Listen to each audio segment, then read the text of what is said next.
중국 다롄시. 이곳은 한때 보시라이라는 이름으로 불리던 정치 거물의 권력이 도시를 덮고 있던 시절이었습니다.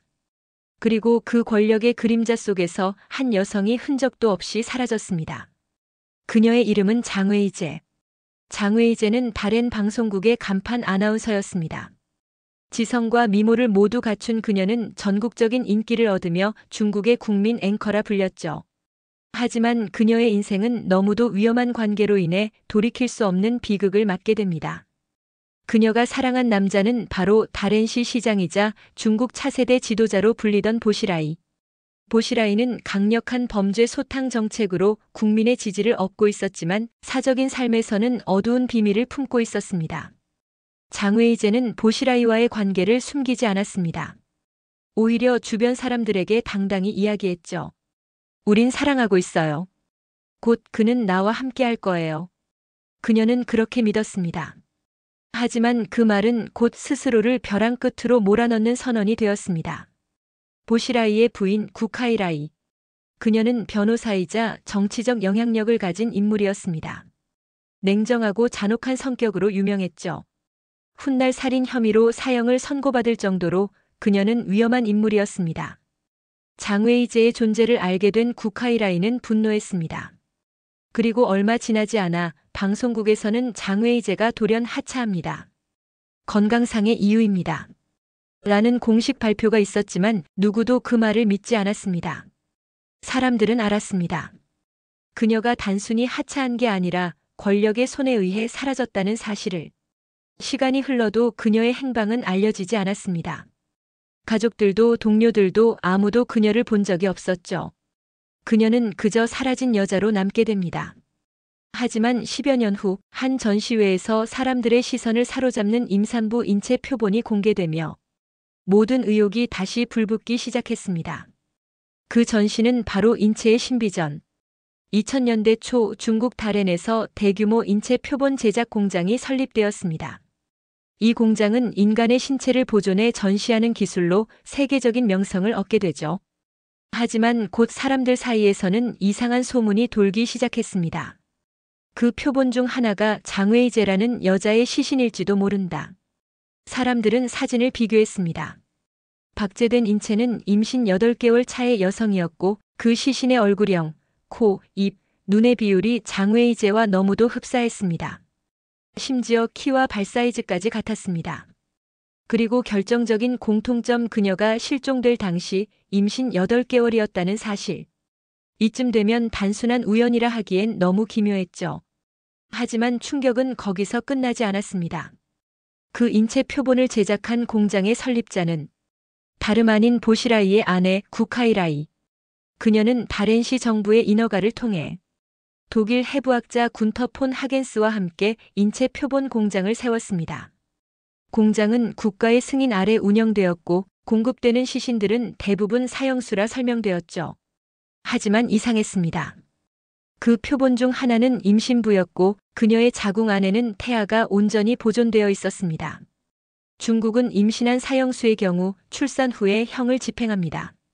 그렇다면 그 시신은 결코 사형수일 수 없습니다. 그럼 그녀는 누구였을까요? 이 사건은 곧 전 세계로 퍼졌습니다.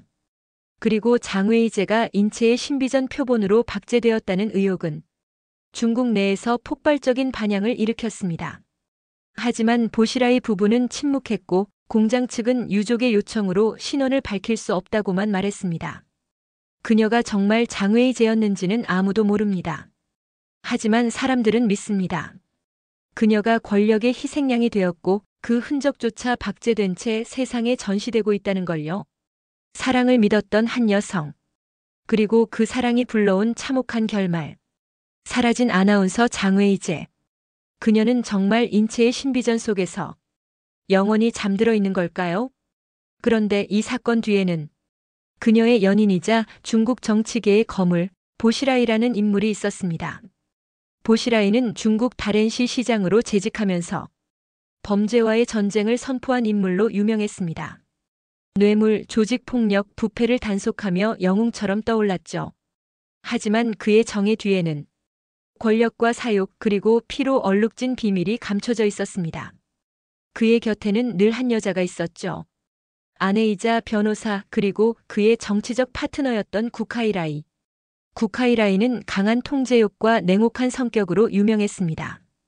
그녀는 남편의 정치적 성공을 위해서라면 어떤 일도 서슴지 않았습니다. 하지만 남편의 불륜 소식이 알려지자 그 차가운 이성은 분노로 변했습니다. 장웨이제가 임신 8개월 차였던 시기 보시라이와의 관계는 급속히 흔들렸습니다. 그녀는 남자에게 말했죠. 당신의 아이를 가졌어요. 이제 아내와 헤어질 때예요. 하지만 보시라이는 이혼할 수 없었습니다. 그의 정치적 야망 때문이었죠. 가정 파탄은 치명적인 스캔들이 될 수 있었거든요. 그는 결국 그녀에게 결별을 통보했습니다. 그리고 그로부터 얼마 지나지 않아 장웨이제는 흔적도 없이 사라졌습니다. 보시라이 부부는 이 사건 이후 이상하리만큼 급격히 부유해졌습니다. 그리고 그 시기 한 가지 이상한 사업이 급성장하기 시작했죠. 그것은 바로 인체 표본 산업. 1999년 다렌시 정부의 특별 허가 아래 외국 자본이 들어와 인체 가공 공장이 세워집니다. 이 공장은 독일의 해부학자 군터 폰 하겐스가 설립한 다렌오펜 생명공학사 BTC였습니다. 군터 폰 하겐스는 전 세계적으로 인체의 신비전을 기획한 인물로 시신을 특수 화학 처리해 영구 보존하는 기술을 개발했죠. 그는 이를 예술이라 불렀지만 중국에서는 그 시작부터 섬뜩한 소문이 돌았습니다. 그 공장은 단순한 연구시설이 아니다. 감옥에서 사망한 수용자들의 시신이 들어온다. 그리고 결정적인 사실. 그 공장의 설립을 허가한 사람이 바로 보시라이, 법률 자문을 맡은 사람이 그의 부인 구카이라이였습니다. 그녀가 실종된 뒤 보시라이는 아무 일도 없다는 듯 정치의 정점으로 향했습니다. 하지만 세상은 오래 참지 않았습니다. 2012년 미국의 한 방송사 NTD TV에 익명의 남성이 등장했습니다. 그는 자신을 순 더 창이라고 소개하며 충격적인 폭로를 했죠. 저는 다렌의 인체 표본 공장으로 시신을 운반하는 일을 했습니다. 그날 특별한 의뢰가 들어왔죠. 젊은 여성의 시신. 임신 8개월 차. 나는 그녀가 누구인지 알았습니다. 그녀는 장웨이제였습니다. 그의 증언은 곧바로 파장을 일으켰지만 중국 정부는 철저히 보도 통제를 시행했습니다. 그를 인터뷰한 기자는 이후 실종되었고 NTD 방송사 서버에는 정체불명의 해킹 공격이 들어왔습니다. 그녀의 시신이 표본으로 만들어졌다. 이 믿을 수 없는 소문은 중국 전역에서 삽시간에 퍼져나갔습니다. 왜냐하면 그 박제된 인체의 모습이 너무도 생생했기 때문입니다. 정교한 피부결, 손끝의 주름, 그리고 마치 달리는 듯한 포즈의 임산부 시체. 그건 단순한 표본이 아니라 살아있던 누군가의 마지막 순간을 그대로 보존한 듯 했습니다. 군터 폰 하겐스는 이 의혹에 대해 강하게 부인했습니다. 그 여성은 나의 아내의 친구였습니다. 불의의 사고로 사망했고 유족이 신분 공개를 원치 않습니다. 하지만 사람들은 믿지 않았습니다. 그의 해명은 오히려 더 많은 의문을 낳았죠. 왜 하필 다렌 공장에서만 임신부 표본이 나왔는가? 왜 그 시기에 장웨이제가 사라졌는가? 그리고 왜 구카이라이의 회사가 그 공장을 관리했는가? 한편 구카이라이는 몇 년 뒤 또 다른 사건으로 체포됩니다. 2011년 영국인 사업가 닐 헤이우드를 독살한 혐의로 중국 법원에서 사형을 선고받았죠. 그녀는 결국 자신의 범죄를 자백했고 중국에서 가장 위험한 여인이라 불리게 됩니다. 이때 다시 주목받은 것이 바로 장웨이제의 실종 사건이었습니다. 사람들은 물었습니다. 그녀 역시 구카이라이의 손에 죽은 게 아닐까? 하지만 공식적인 수사는 한 번도 열리지 않았습니다. 권력의 그림자가 진실을 완전히 덮어버렸던 거죠. 그런데 더 섬뜩한 사실이 있습니다. 이 인체 표본 공장에서 제작된 시신 중 일부는 해외로 수출되어 전 세계 인체의 신비전 전시회에 사용되었다는 것. 다시 말해 장웨이제의 시신이 전 세계 박물관을 돌며 수백만 명의 눈앞에 전시됐을 가능성이 있다는 것입니다. 그녀는 사라졌지만 어쩌면 지금도 어딘가에서 사람들의 호기심 어린 시선 속에 서 있을지도 모릅니다. 그녀는 중국의 인기 아나운서였고 사랑에 빠진 한 여성이었습니다. 하지만 지금 그녀의 이름은 공포와 미스터리의 상징으로 남았습니다. 장외이제. 그녀는 정말 인체의 신비전 속 임신부 표본으로 박제된 걸까요? 2012년 미국 방송사 NTD TV의 단독 보도 이후 세계 언론은 중국 정부를 향해 투명한 수사와 DNA 공개를 요구했습니다. 하지만 중국은 단 한마디도 답하지 않았습니다. 오히려 허위 보도, 국가 모독이라는 이유로 보도를 삭제하고 관련 인물들을 체포했죠. 그때부터 이 사건은 금지된 미스터리가 되었습니다. 그녀의 실종을 추적하던 한 기자는 이렇게 말했습니다.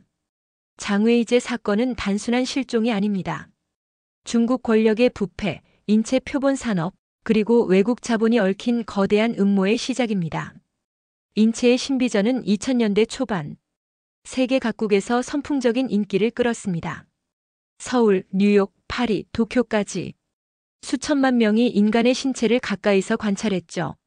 하지만 그 화려한 전시의 뒤에는 끔찍한 진실이 숨겨져 있었다는 주장이 이어집니다. 시신을 기증받는 제도가 거의 없는 중국. 그렇다면 그 수많은 인체 표본들은 도대체 어디서 온 걸까요? 중국 내 인권단체들은 오래전부터 이 표본들이 파룬궁 수련자나 정치범 혹은 불법 인체 밀매의 희생자였다고 주장해왔습니다. 심지어 생체에서 장기를 적출하고 그 시신을 표본용으로 보존했다는 증언까지 있었죠. 그 중에서도 임신부 표본은 가장 논란이 된 작품이었습니다.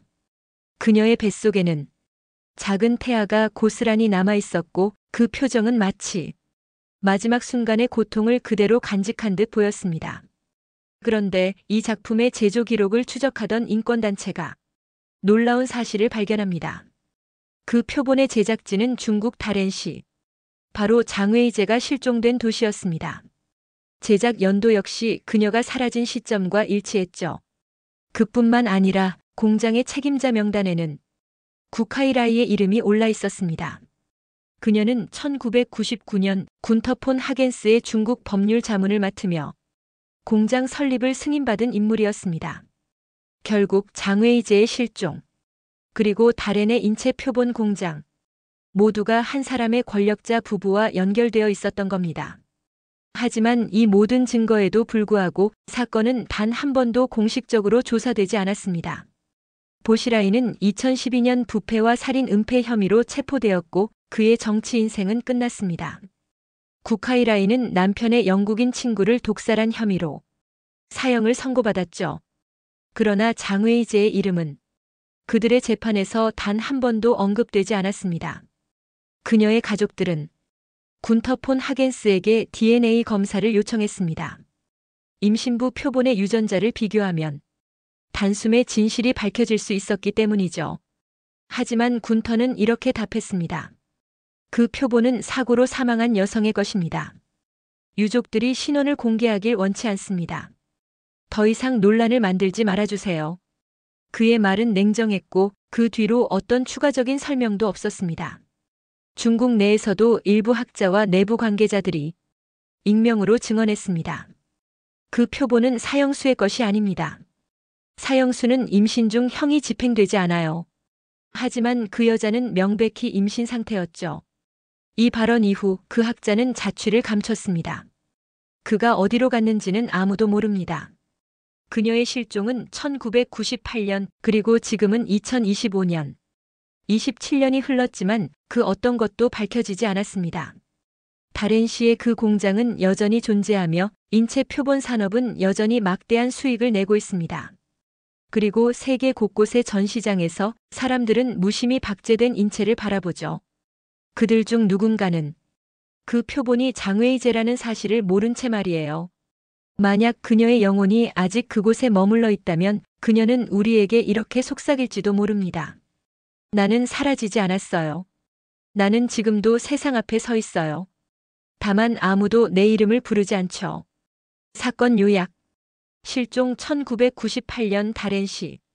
인물 아나운서 장외이제, 정치인 보시라이, 구카이라이.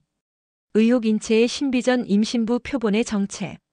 현황 미제 사건, 중국 정부의 공식 답변 없음. 이 사건은 단순한 미스터리가 아닙니다. 사랑, 권력, 그리고 인간의 존엄성이 무너진 비극이죠. 우리는 아직 진실을 모릅니다. 하지만 언젠가 그녀의 이름이 다시 불려질 날이 올지도 모릅니다.